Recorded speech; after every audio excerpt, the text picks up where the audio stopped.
வணக்கம். இன்னைக்கு உங்களுக்காக கதை சொல்ல வந்திருப்பது வியல் உங்கள் சகி. இன்னைக்கு நம்ம பார்க்க போற கதையின் பெயர் அன்பு. அரண்மனையை போல் இருந்த அந்த பெரிய பங்களா முன்பு வந்து நின்ற கதிரவன் அந்த வீட்டை பார்த்து கொண்டு சாத்தியிருந்த கேட்டின் முன்பு நின்று கொண்டிருந்தார். யாரு யார் வேணும் என்று கேட்டுக்கொண்டு உள்ளிருந்து ஓடி வந்தான் செக்யூரிட்டி. தனது சுருங்கிய கண்களால் அவனை பார்த்து கொண்டு அமைதியாக நின்று கொண்டிருந்தார். அவன் அருகில் வந்ததும் கதிரவனை ஏற இறங்க பார்த்து கொண்டே, யாரு ஐயா நீங்க, யார பார்க்கணும் என்று கேட்டுக்கொண்டு கதவை திறந்தான். தம்பி, இங்க ராஜுன்னு. ஆமா, எங்க முதலாளி தான். சார் இப்ப ஊர்ல இல்லையே, பூனாக்கு போயிருக்காரு. அப்படியா? வீட்டுல வேற யாரும் இல்லையாப்பா? அம்மா இருக்காங்க. கதிரவன் மௌனமாக இருந்தார். நீங்க யாரு? நான் போய் அம்மா கிட்ட சொல்றேன். நான் சாரோட ஊரு தான். சின்ன வயசுல அவர் எங்க வீட்டு பக்கத்துல தான் இருந்தாரு. நல்ல பழக்கம். செக்யூரிட்டியின் முகம் மாறியது. ஓ அப்படியா, சரி சரி, அப்படி ஓரமா நில்லுங்க, நான் அம்மா கிட்ட சொல்றேன். முன்ன பின்ன தெரியாதவங்கள உள்ள விடக்கூடாது, அப்புறம் சார் என்னதான் திட்டுவாரு என்றவன் கூறிக்கொண்டிருக்க உள்ளிருந்து ஒரு விலை உயர்ந்த கார் சரண வந்து நின்றது. அம்மாதான் என்று ஓடி சென்று கேட்டை திறந்தார். கார் கண்ணாடியை இறக்கிவிட்டது ஒரு செக்க சிவந்த கரம். உள்ளிருந்து ஒரு அழகிய இளம்பெண் கதிரவனை எட்டி பார்த்தாள். செக்யூரிட்டி என் அந்த பெண் அழைக்க ஓடி சென்று பவ்யமாக அங்கு நின்றான் செக்யூரிட்டி. யார் அந்த பெரியவரு? ஏன் இங்க நிக்க வச்சிட்டு இருக்கிற? அம்மா, அவரு பேர் ஏதோ கதிரவன்னு சொன்னாரு. நம்ம சாரோட ஊரான். ஓ அப்படியா என்று ஆச்சரியமாக கதிரவனை பார்த்தாள். அவர் தயங்கி கொண்டு அருகில் வந்தார். அந்த பெண் காரில் இருந்து இறங்கி அவர் முகத்தையே உற்று பார்த்தாள். அவள் மனதில் ஏதோ சந்தேகம் வந்தது. ஆமா, நீங்க யாரு? அம்மா, ஊர்ல ராஜுவோட பக்கத்து வீட்டுல இருக்கிறவம்மா. இங்க ஒரு வேலையா வந்தேன், அப்படியே தம்பிய பார்த்துட்டு போலான்னு. ஓ அப்படியா? அவர் இப்ப ஊர்ல இல்லையே, ஒரு பிசினஸ் விஷயமா பூனேக்கு போயிருக்காரு. கதிரவன் முகம் வாடுவதை அவள் கவனித்தாள். சரி, பரவாயில்ல, அவர் நாளைக்கு வந்துடுவாரு. அது வரைக்கும் நீங்க இங்கேயே தங்கிக்கோங்க. அவர் வந்ததும் பார்த்துட்டு போலாம் என்றாள். கதிரவன் சற்று உற்சாகமடைந்தவராய் சரிம்மா என்று தலையை ஆட்டினார். சரி, செக்யூரிட்டி, வேலுவை கூப்பிட்டு இவரை நம்ம கெஸ்ட் ஹவுஸ்ல தங்க வைக்க ஏற்பாடு பண்ணி கொடுக்க சொல்லுங்க. அதுக்கு முன்னாடி அவருக்கு நல்லா சாப்பாடு வைக்க சொல்லுங்க என்று கூறிவிட்டு, அப்பா, நான் அர்ஜென்ட்டா ஒரு இடத்துக்கு போகணும், போயிட்டு வந்துடுறேன்.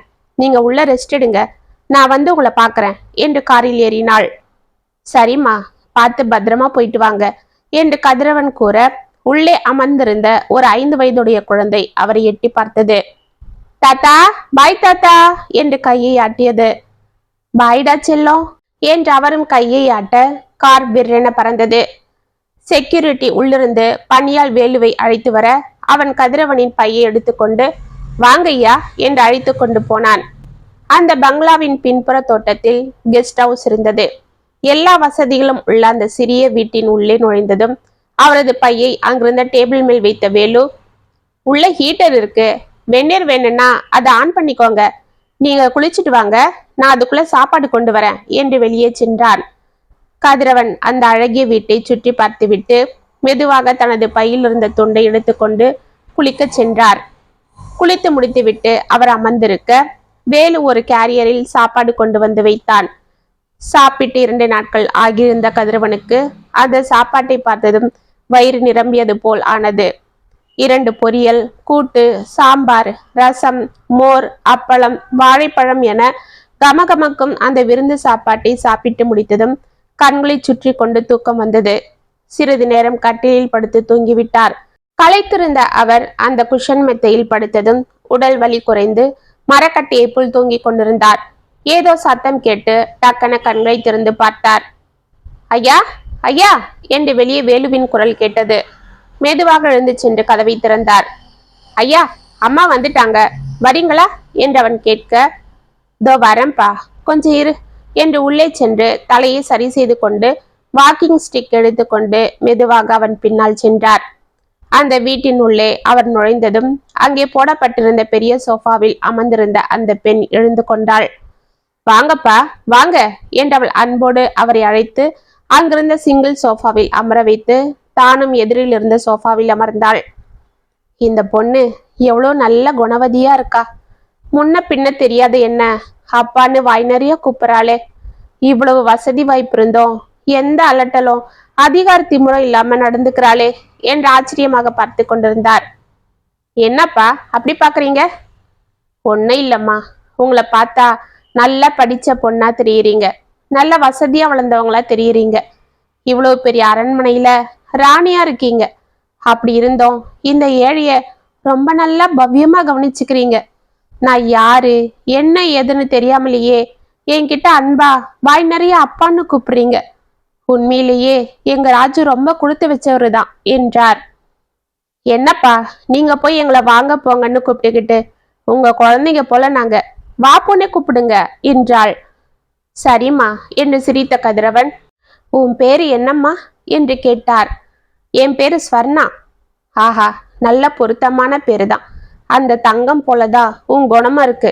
ஆமா, காலையில கார்ல உன் பக்கத்துல இருந்தாளே அந்த குழந்தை, அது எங்க குழந்தைதான்ப்பா, உள்ளதான் படிச்சிட்டு இருக்கிறா, இருங்க கூப்பிடுறேன் என்று கூறிவிட்டு, வேலு பாப்பாவை கூட்டிட்டு வாங்க என்றாள்.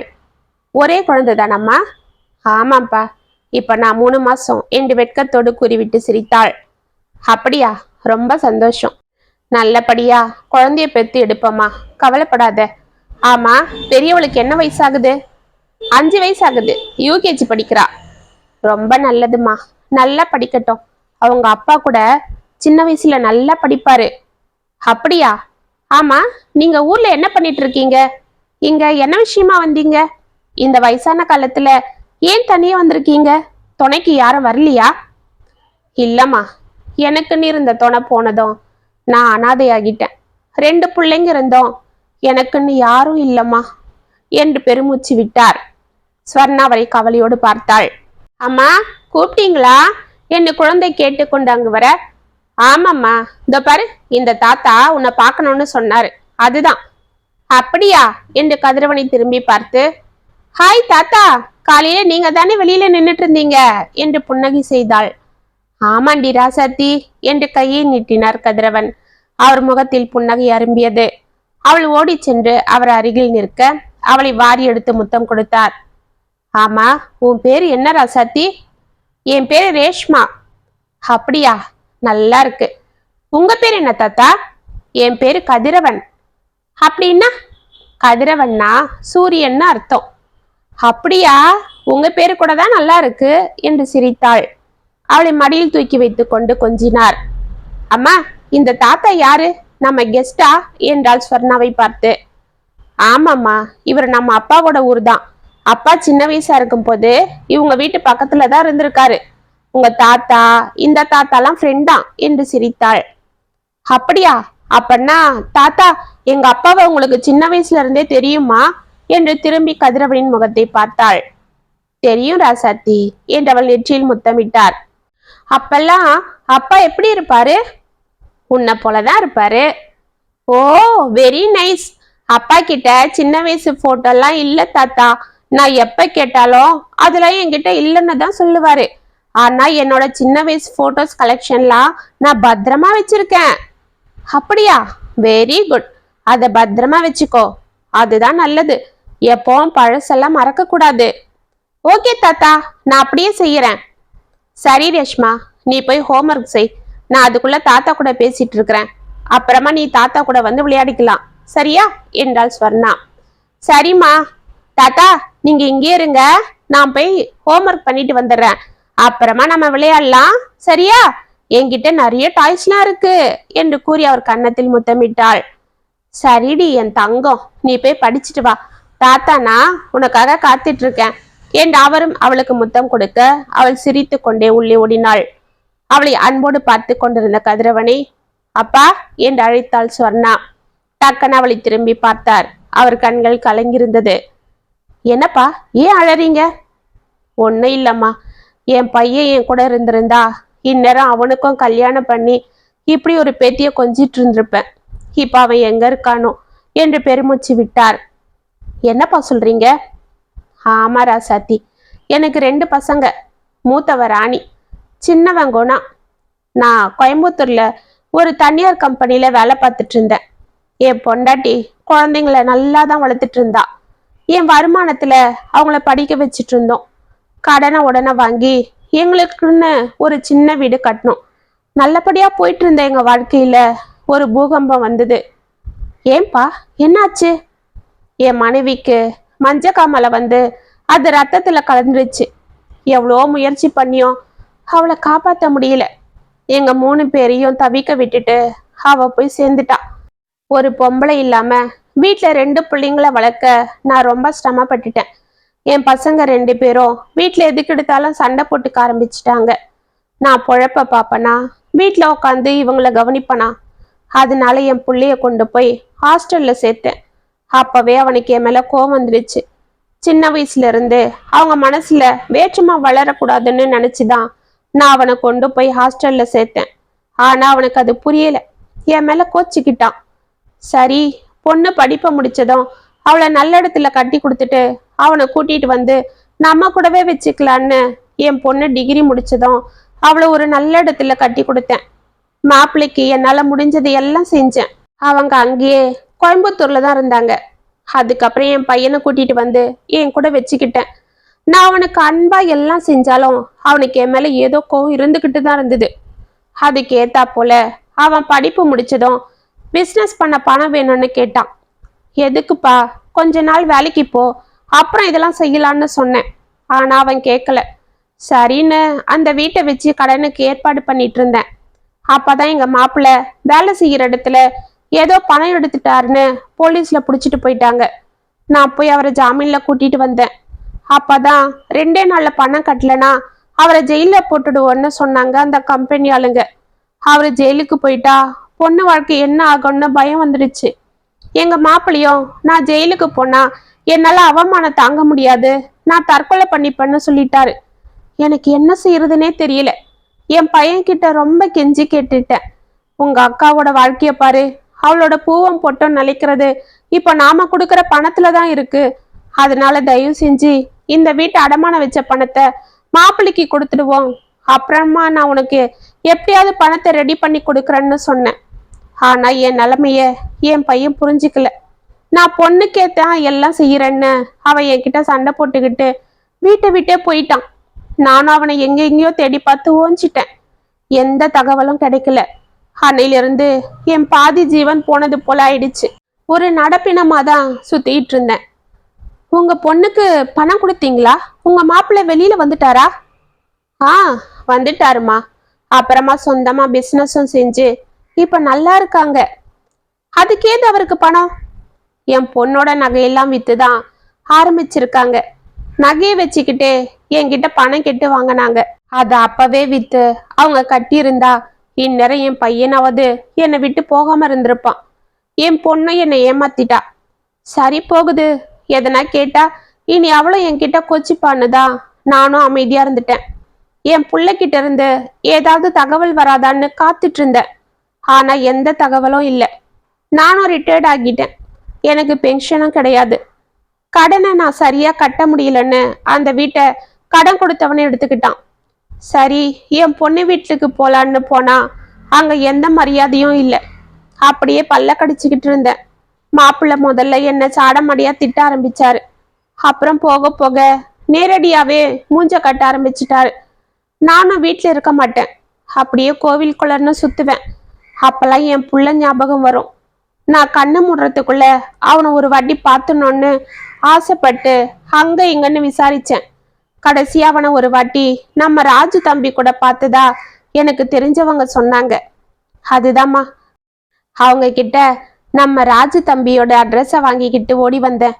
தம்பிக்கு ஏதாவது என் புள்ளைய பத்தின விஷயம் தெரியுமா, அவன் எங்க இருக்கான், என்ன ஏதுன்னு கேட்டுக்கிட்டு என் புள்ளைய ஒரு வாட்டி கண்ணார பார்த்துட்டு அவன்கிட்ட மன்னிப்பு கேட்டுக்கிட்டேன்னா அப்புறம் இந்த கட்டை நிம்மதியா வேகும் என்று கண்களை துடைத்து கொண்டார். அப்பா, கவலைப்படாதீங்கப்பா, அவர் நாளைக்கு வந்துடுவாரு. நாளைக்கு இந்நேரம் உங்களுக்கு உங்க புள்ளைய பத்தின எல்லா விஷயமும் தெரிஞ்சிடும். நீங்க நிம்மதியா இருங்க, ரெஸ்ட் எடுங்க, கொஞ்சம் இருங்க என்று உள்ளே எழுந்து சென்று ஒரு விலை உயர்ந்த புது நைட் ட்ரெஸ்ஸை கொண்டு வந்து அவருக்கு கொடுத்தாள்.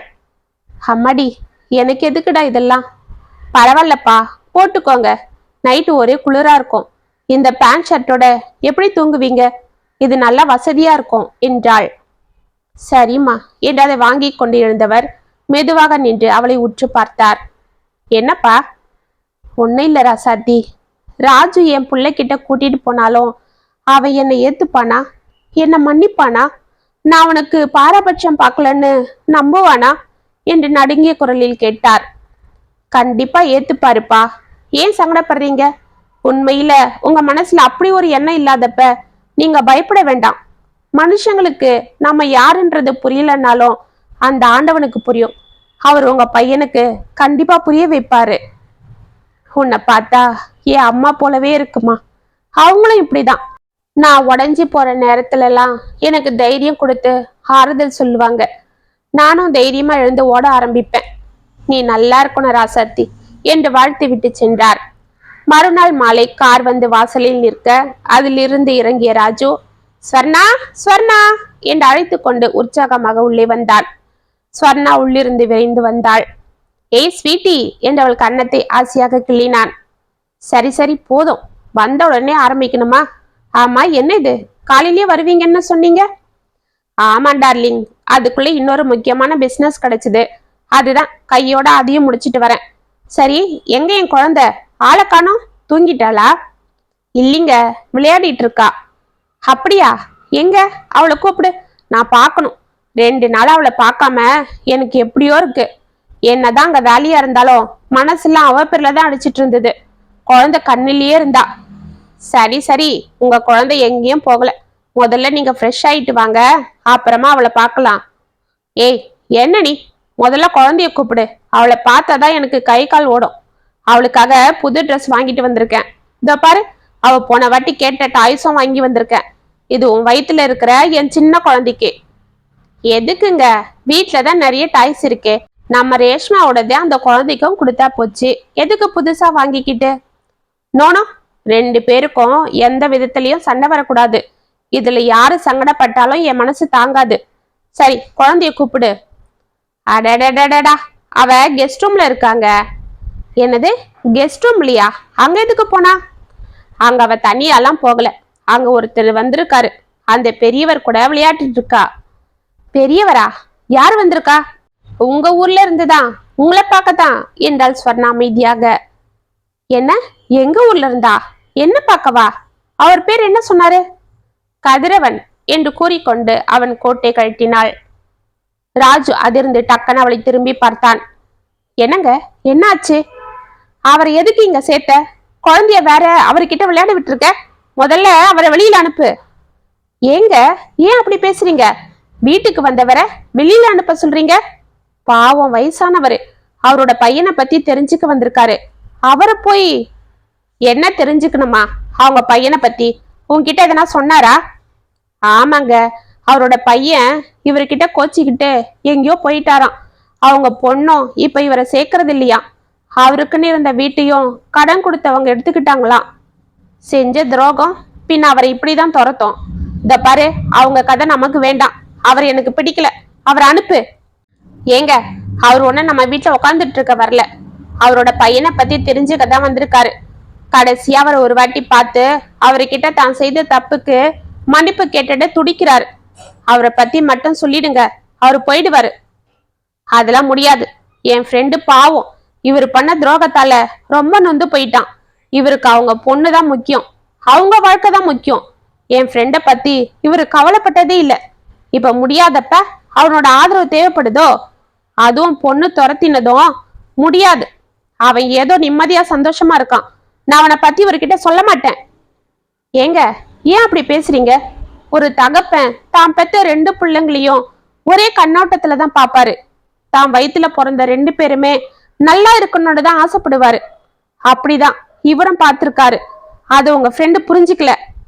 ஏய், உனக்கு என்ன தெரியும்? அவளை சின்ன வயசுலயே கொண்டு போய் ஹாஸ்டல்ல சேர்த்திருக்காரு. தான் பொண்ணை மட்டும் தன் கூட வச்சு பத்திரமா வளர்த்திருக்காரு. வளர்ந்ததும் அவன் பிசினஸ் பண்ண பணம் கேட்டானா. அப்பவும் அது பொண்ணுக்கு தான் கொடுத்திருக்காரு. அவன் எப்படியாவது போகட்டும்னு விட்டுட்டாரு. பாவம், அவனும் இவருக்கு பிறந்தவன் தானே. ஏங்க, கொஞ்சம் மனசாட்சியோட நினைச்சு பாருங்க. அவரோட மனைவி இருந்த வரைக்கும் அவரு பசங்களை தன்னோட தானே வச்சு பார்த்திருக்காரு. அப்போனும் கொண்டு போய் தன் புள்ளிய தனியா விடலையே. ஆமா, அதுக்காக ஏங்க, ஒரு வீட்டுல பொம்பளை இருந்து பார்த்துட்டு இருந்துட்டு திடீர்னு அவ இல்லாம போயிட்டா அந்த ஆம்பளை எப்படி சமாளிப்பாரு? அவரு சூழ்நிலையில இருந்து பாருங்க. அவரு வெளியில வேலைக்கு போய் பொழப்ப பாப்பாரா, இல்ல வீட்டுல பசங்களை பார்த்துப்பாரா? அதுவும் வீட்டுல பசங்க ஒத்துமையா இருந்தா பரவாயில்ல, எப்ப பாரு சண்டை போட்டுட்டு இருந்தா அவருக்கு பயம் வராதா? பசங்க ஒருத்தருக்கு ஒருத்தர் சண்டை போட்டு மனசுல துவேஷத்தை வளர்த்துப்பாங்களோன்னு அவரு பயந்து இருக்க மாட்டாரு? இப்ப நீங்களே பாருங்க, வயித்துல இருக்கிற குழந்தை பிறந்து வந்து பொம்மைக்காக உங்க பெரிய பொண்ணு கிட்ட சண்டை போடுமோன்னு இப்பவே தனித்தனியா எல்லாம் வாங்கிட்டு வர ஆரம்பிச்சிட்டீங்க. ஏன்னா அவங்க எந்த விதத்திலையும் சண்டை போட்டுக்க கூடாதுன்றது உங்க எண்ணம். உங்க எண்ணம் மட்டும் இல்லைங்க, எல்லா தாய் தகப்பனோட எண்ணமும் அதுதான் இருக்கும். அவரும் அதனால தான் அவங்களுக்குள்ள சின்ன வயசுலயே மனக்கசப்பு வந்துடக்கூடாதுன்னு உங்க ஃப்ரெண்ட ஹாஸ்டல்ல போட்டிருக்காரு. அதுவும் வீட்டுல அவங்க அம்மா இல்லாததால. சரி, அவங்க பொண்ணு சேர்த்திருக்கலாம் இல்ல? எப்படிங்க ஒரு பொம்பளை பொண்ணு அவரு கொண்டு போய் தனியா விடுவாரு? அதுவும் வயசு பொண்ண நினைச்சு பாருங்க. நீங்களும் ஒரு பொண்ணோட தகப்பன் தானே. சரி, அதெல்லாம் ஓகே தான். ஆனா பிசினஸ் பண்ண அவன் பணம் கேட்டதுக்கு கொடுத்துருக்கலாம் இல்ல? அப்போ பொண்ணுக்கு தான் கொடுக்கணுமா? ஏங்க, அந்த சூழ்நிலையில கொஞ்சம் பாருங்க. உங்க ஃப்ரெண்டு பிசினஸை விட அவரோட பொண்ணு தாலியை காப்பாத்தி ஆக வேண்டிய சூழ்நிலை அந்த தகப்பனுக்கு வந்திருக்கு. அவரோட மாமா பணம் கொடுக்கலன்னா தற்கொலை பண்ணி மிரட்டி இருக்காரு. இதெல்லாம் அந்த பையன் கிட்ட சொல்லி அவனுக்கு புரிய வைக்கிறதுக்குள்ள அவர் கோச்சிட்டு போயிட்டு இருக்காரு. சரி, அது அவங்க கதை, எப்படின்னா போகட்டும். நான் அவனோட அட்ரஸ சொன்னா அப்புறம் அவன் ஏன் மேல கோச்சிப்பான். சரிங்க, உங்க ஃப்ரெண்ட் அட்ரஸை என்கிட்ட சொல்லுங்க, நான் போய் அவர்கிட்ட பேசி பாக்குறேன். இவ்வளவுக்கும் அவர் மனசு இறங்கலன்னா அவர் மனுஷனே இல்ல. அவரை நானே 4 கேள்வி கேட்டுட்டு வரேன் என்றாள். சொர்ணா, போது நிறுத்துங்க. உங்க ஃப்ரெண்டு பேர் என்ன சொல்லுங்க பாப்போம் என்றவனை உற்று பார்த்தாள். அது வந்து அதெல்லாம் உனக்கு எதுக்கு? ஏன் இவ்வளவு நேரம் அவருக்காக வக்காலத்து வாங்கும் போது இந்த வார்த்தைய சொல்லாம இப்ப அவர் பேரு கேட்கும் போது மட்டும் ஏன் இப்படி சொல்றீங்க? அது நான் சொல்றேன். ஏன்னா அந்த ஆளு பேரு உங்களுக்கு தெரியாது. அந்த அவசர புத்தி கொண்டவரு அப்பாவை வெறுத்து இந்த வயசுல தனியே தவிக்க விட்டுட்டு அவரு கொடுத்த படிப்புல நல்ல வேலையை தேடிக்கிட்டு நல்ல வாழ்க்கை அமைச்சுக்கிட்டு இன்னைக்கு நிம்மதியா வசதியா பொண்டாட்டி பிள்ளைங்க கூட வாழ்ந்துகிட்டு இன்னும் அவரையே எதிரியா நினைக்கிற புள்ள வேற யாரும் இல்ல, நீங்க தான் என்றாள். ஸ்வர்ணா, எல்லாம் எனக்கு தெரியுங்க. உங்க அப்பா வேண்டான்னு ஒதுக்குறீங்களே, அவரு கொடுத்த படிப்பு மட்டும் எதுக்கு? அதை வச்சு ஏன் வெளியே தேடிக்கிட்டீங்க? அதை வச்சு ஏன் உங்க வாழ்க்கை அமைச்சுக்கிட்டீங்க? சொல்லுங்க. சொல்ல மாட்டீங்க, ஏன்னா உங்களுக்கு சொல்ல முடியாது. ஸ்வர்ணா, உனக்கு எப்படி இதெல்லாம் தெரியும்னு தானே கேக்குறீங்க? உங்க டைரிய நான் எடுத்து பார்த்தேன். புருஷன் பொண்டாட்டியா இருந்தாலும் அடுத்தவங்க டைரிய படிக்கிறது அநாகரிகம்னு சொன்ன நானே இன்னைக்கு அந்த வேலையை செய்ய வேண்டிய சூழ்நிலைய நீங்க தான் ஏற்படுத்திருக்கீங்க. ஆமாங்க, அந்த பெரியவரை பார்த்ததும் எனக்கு என்னமோ தெரியல, மனசுக்குள்ள ஒரு உறுத்தலாவே இருந்தது. அவரோட சாடைய பார்த்ததும் அசப்புல உங்களை போலதான் இருந்தது. அதுவும் அவர் பேசினது, நம்ம குழந்தைய பார்த்ததும் கட்டி அணைச்சு அழுதது, அவளை பாசத்தோட அணைச்சது, என்கிட்ட மகளை போல அன்பா பழகுனதெல்லாம் பார்க்கும் போது என் சந்தேகம் வலுத்து போச்சு. நேத்து ராத்திரி உங்க பீரோல இருந்த டைரி எடுத்து படிச்சேன். அப்பதான் எல்லாம் தெரிஞ்சுது. உங்க அப்பா பாவங்க, நீங்க இவ்வளவு செஞ்சோம் அவரை புரிஞ்சுக்காம தவிக்க விட்டோம். அவர் உங்களை தேடி வந்திருக்காரு. தான் செய்யாத தப்புக்கு மன்னிப்பு கேட்க வந்திருக்காரு. இன்னைக்கு உங்களுக்கு வசதி இருக்கு. அதுதான் உங்க பொண்ணுக்கும் பிறக்க போற குழந்தைக்கும் எல்லாம் தனித்தனியா சேர்த்து வைக்க ஆரம்பிச்சிட்டீங்க. ஆனா அந்த ஏழை அப்பாக்கு அந்த வசதி இல்லைங்க. இருக்கிறத வச்சு தன்னோட குழந்தைங்களுக்கு செய்ய ஆசைப்பட்டிருக்காரு. ஆனா சூழ்நிலை அந்நேரம் ஒரு குழந்தையோட தேவைய அந்த நேரம் பூர்த்தி செய்யறதுக்கு அவரை தள்ளி இருக்கு. இத நீங்க தானே புரிஞ்சுக்கிட்டு இருக்கணும். சொல்லுங்க, இதுக்காக உங்க அப்பா உங்களுக்கு துரோகம் பண்ணிட்டாருன்னு அவர் உயிரோட இருக்கவே அவர் இல்லைன்னு நீங்க சொல்லியிருக்கலாமா? அவர் இல்லைன்னு சொல்ல உங்களுக்கு எப்படி மனசு வந்தது? தாய் இல்லாம உங்களை வளர்க்க அவர் எவ்வளவு பாடுபட்டு இருப்பாரு. அந்த மனசை நீங்க நோகடிக்கலாமா? நாளைக்கு உங்க பசங்க உங்களை வெறுத்தா நீங்க அதை தாங்குவீங்களா? 2 நாள் உங்க குழந்தைய பார்க்காம உங்களால இருக்க முடியல. இத்தனை வருஷமா அந்த தகப்பன் உங்களை பார்க்காம எப்படி தவிச்சிருப்பாரு? நீங்க பாசமானவரு அன்பானவர்னு தான் நான் உங்களை காதலிச்சேன். எங்க அப்பா கிட்ட சம்மதம் வாங்கி உங்களையே கட்டிக்கிட்டேன்.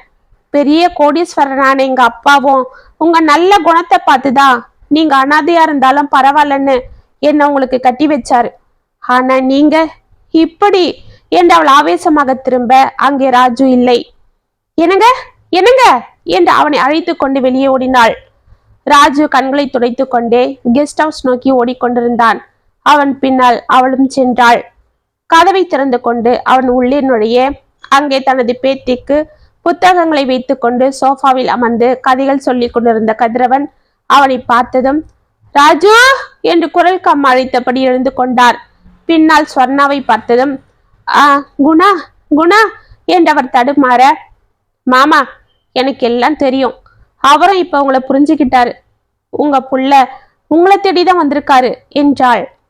அம்மாடி என்னம்மா சொல்ற என்று கதிரவன் தடுமாற, ஆமாப்பா நான் உங்களை தேடிதான் வந்துட்டேன், என் அப்பாவை தேடி வந்துட்டேன், இத்தனை நாளா உங்களை தவிக்க விட்டதுக்கு என்னை மன்னிச்சிடுங்கப்பா என்று அவர் அணைத்து கொண்டு கதறினான். ஐயா சாமி என்னப்பா நீதான் என்னை மன்னிக்கணும், கொஞ்சம் இரு என்று தனது பேக்கில் இருந்த ஒரு சிறிய பை எடுத்து அதிலிருந்து ஒரு பாஸ்புக்கை அவனிடம் எடுத்து கொடுத்தார். அப்பா என்னப்பா இது? ஐயா ராசா இது என்னோட செட்டில்மெண்ட் பணம், இதை நான் பத்திரமா உனக்காக தான் வச்சிட்டு இருந்தேன், நீ கேட்டப்ப உனக்கு நான் எதுவும் செய்ய முடியாத சூழ்நிலை அமைஞ்சிடுச்சு ராசா, அதுக்காக நீ என்கிட்ட கோச்சிக்கிட்ட, பொம்பளை பொண்ணு அவளை ஒரு இடத்துல கட்டி கொடுத்துருக்கோம், அதுக்கு ஒரு ஆபத்து வரும்போது அதை சரி செஞ்சணுன்னு தான் பதட்டப்பட்டுட்டேன், நீ ஆம்பளை புள்ள எப்படியாவது எழுந்து வந்துடுவ, உன்கிட்ட படிப்பும் இருக்குன்னு தான் தைரியமா இருந்துட்டேன், ஆனா அது உன் மனசை இந்த அளவு காயப்படுத்தோன்னு நான் நினைக்கல ராசா, அதனால தான் உங்க மாமா எவ்வளவு என்னை கேட்டோம் நான் இந்த பணத்தை அவருக்கு கொடுக்கல, அதனால அவர் என் மேல ரொம்ப கொச்சிக்கிட்டார். பரவாயில்லப்பா எனக்கு என் புள்ள சந்தோஷம்தான் முக்கியம், இந்த ராசா இந்த பணத்தை வாங்கிக்க, நீ நிம்மதியா இருந்தா அது போதும் ஐயா, இதை உன்கிட்ட கொடுத்துட்டு உன்னை ஒரு வாட்டி கண்குளிர பார்த்துட்டு போயிட்டதான் இங்க வந்த, ஆனாலும் என் மனசுல பயம் இருந்துகிட்டு தான் இருந்தது, அதனால தான் நான் யாருன்றத மருமக பொண்ணுகிட்ட கூட சொல்லல. ஐயா கண்ணு இப்பயாவது என்ன மன்னிச்சிடுவியா என்று தாபம் நிறைந்த குரலில் கேட்டார்.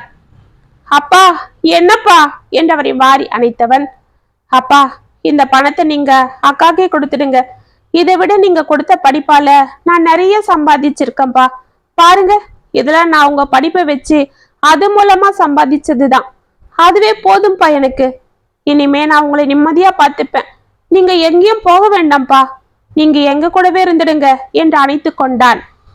ஆமாமாமா என்றாள் ஸ்வர்ணா. ஐயா தாத்தா இனிமே நீங்க எங்க கூட தான் இருக்க போறீங்களா என்று ரேஷ்மா துள்ளி குதிக்க அவளை வாரி அணைத்து கொண்டார் கதிரவன். அதை பார்த்து ஸ்வர்ணாவும் ராஜுவும் புரித்து போக டேபிள் மேல் இருந்த பாஸ்புக்கை அவர்கள் கவனிக்கவில்லை. பணத்திற்கு முன்பு அன்பு ஜெயித்து விட்டது என்பதை அவர்கள் மனங்கள் உணர்ந்து விட்டது. இத்துடன் அன்பு கதை முற்றும். உங்களுக்காக நான் எழுதின இந்த கதை உங்களுக்கு பிடிச்சிருந்தா கமெண்ட்ஸ்ல சொல்லுங்க, லைக் பண்ணுங்க, ஷேர் பண்ணுங்க, மறக்காம சப்ஸ்கிரைப் பண்ணிக்கோங்க. மீண்டும் நாளைக்கு வேற ஒரு சுவாரஸ்யமான கதையோட உங்களை சந்திக்கிறேன். அது வரைக்கும் இணைப்பிலே இருங்க. இப்படிக்கு வியல் உங்கள் சகி.